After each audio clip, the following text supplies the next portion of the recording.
Patrick, good morning. Welcome back to another episode of Our Worldview in Gold. How are you doing? Thanks. Good to be back here after a pretty busy week and a pretty busy few weeks, actually. hmm it seems like every time we have one of these podcasts, the spot price of gold and silver goes up significantly. So, you Um, shed any light on that? Absolutely. I mean, I wish it was our podcast that was driving the prices, but I don't think we're that important yet.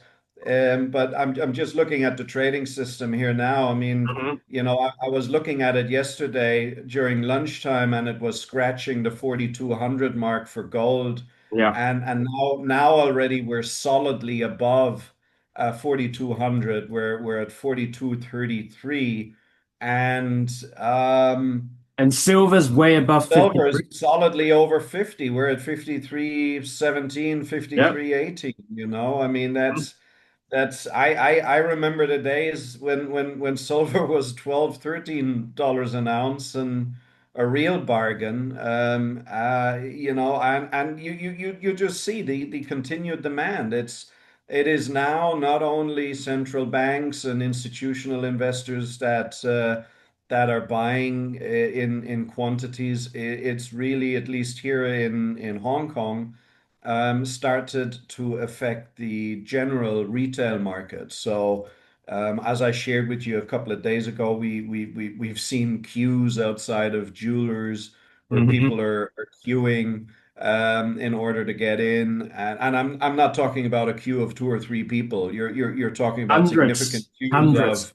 of hundreds in some cases, But exactly. they have to cut off the queue. They have to issue. Well, absolutely, and I mean, I'm actually glad that they have a system where they implement a queuing system because otherwise, you can imagine what would be happening in this store. It would be unmanageable, you know. But So, you know the but real reason they had to cut off the queue, right? because they ran out of product, probably. No, they ran out of cash to do the buybacks Oh, well, there you because go. Well, people are selling everything that they've, and they have just run out of cash. So they cut it off at 300 customers. well, it's actually interesting because from our point of view, we don't see anybody or any increase really in customers trying to sell. hmm We still see customers calling, and sometimes customers that haven't been dealing with us for a number of years coming out of the woodwork and calling and wanting to buy all of a sudden again.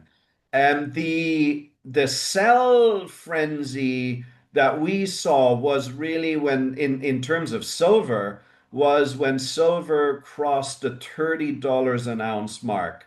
There we really saw, people they brought their kitchen inventory in some cases. They brought their sterling forks and knives and Yeah. plates and teapots and all that sort of stuff.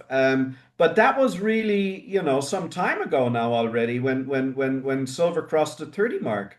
hmm Since then, it's been pretty quiet in the silver front in terms of selling.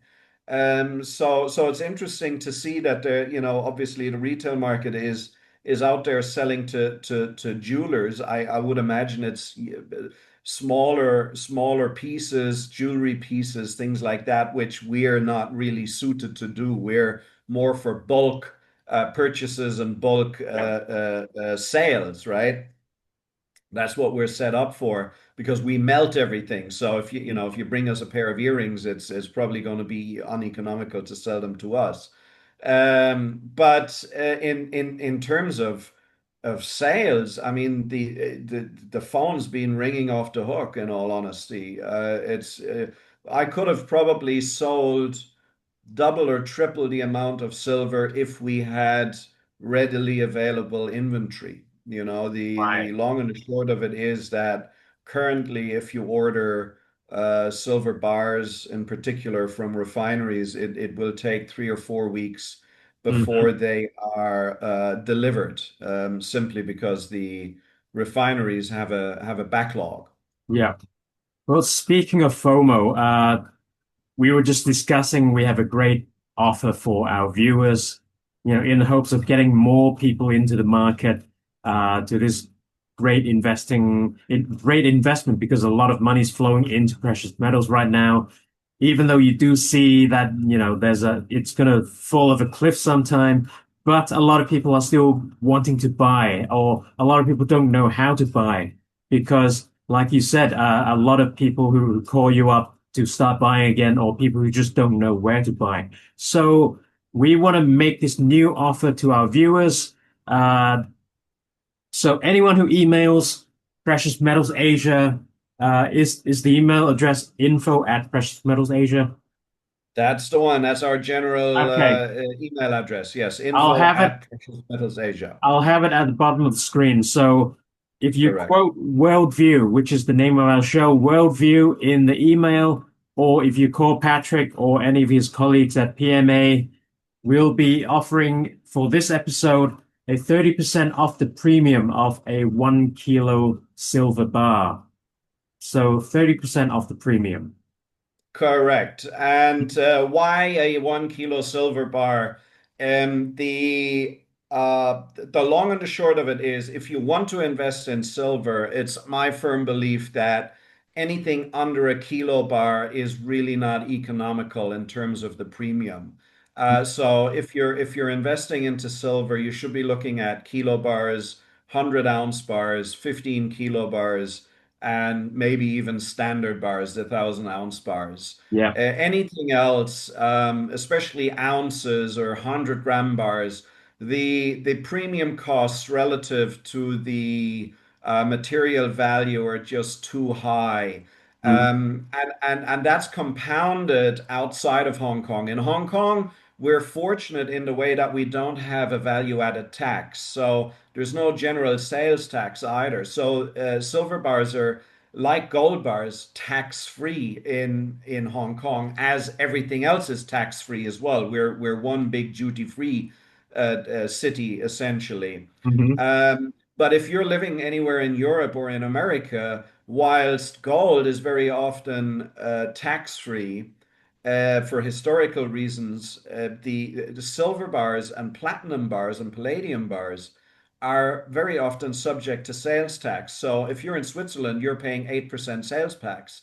If you're in Germany, you're paying 19% sales tax on top of the silver and the premium price. So you can imagine if you're buying a 1 ounce silver coin, or a 50 or 100 gram gold, a silver bar or platinum bar, how how the silver price would have to develop in Nice, a order for you lot. just to recoup the initial investment. So it really makes sense in silver to look at the larger bars, and we always recommend our customers to look at kilo bars as a minimum size Hmm. investment, and to get people on the investment ladder, so to speak. Yeah. Yes, we'll do that offer for the next few weeks. Anybody who emails us info@preciousmetals.asia.com or gives us a call and quotes Worldview Worldview, will get 30% off the premium, for the and kilo we're silver bar. per kilo silver Yeah. bars, correct. Now, in general, your question, where should you buy precious metals? It's a very common question that I have encountered over the years again and again, whether it's at seminars, whether it's at workshops, whether it's just during normal conversations with people when they hear that, my family is involved in precious metals dealing. People are very often quite curious about those things. And the default is, there's usually two defaults, right?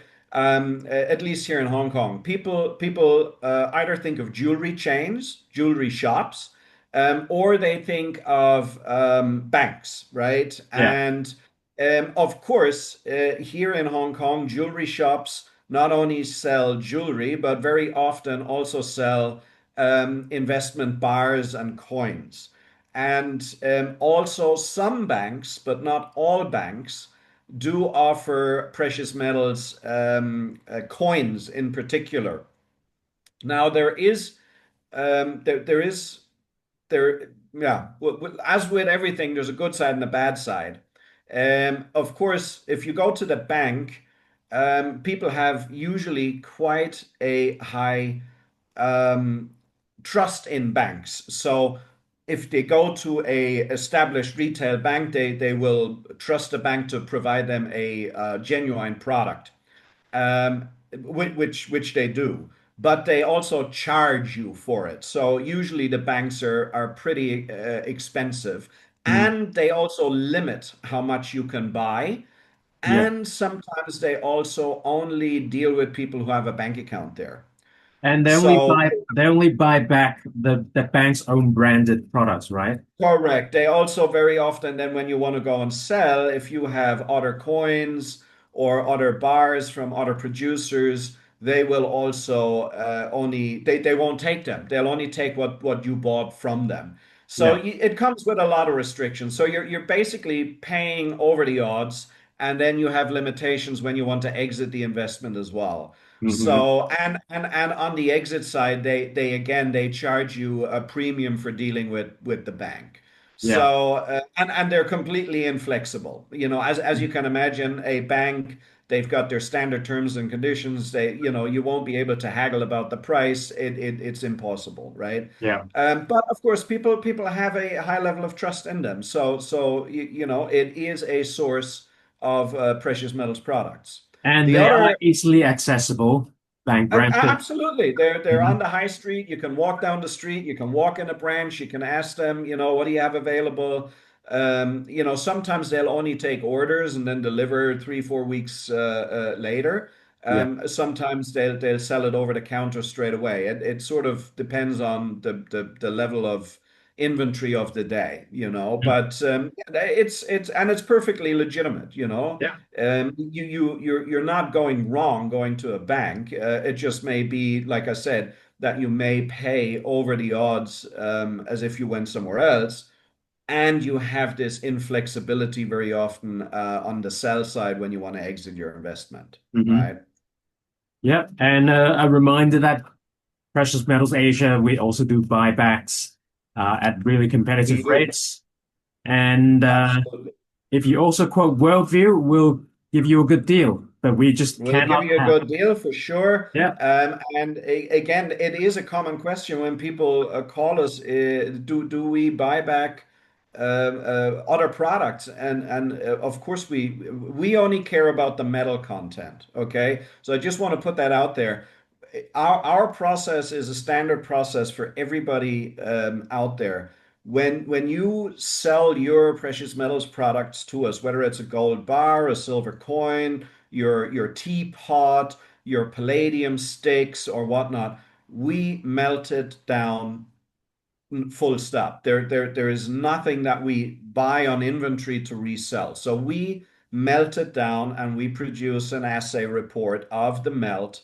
And based on that assay report, we then fix the price at market conditions minus a reasonable processing fee and make that payment in US dollars or Hong Kong dollars to your bank account or by check. So it's very transparent, very easy.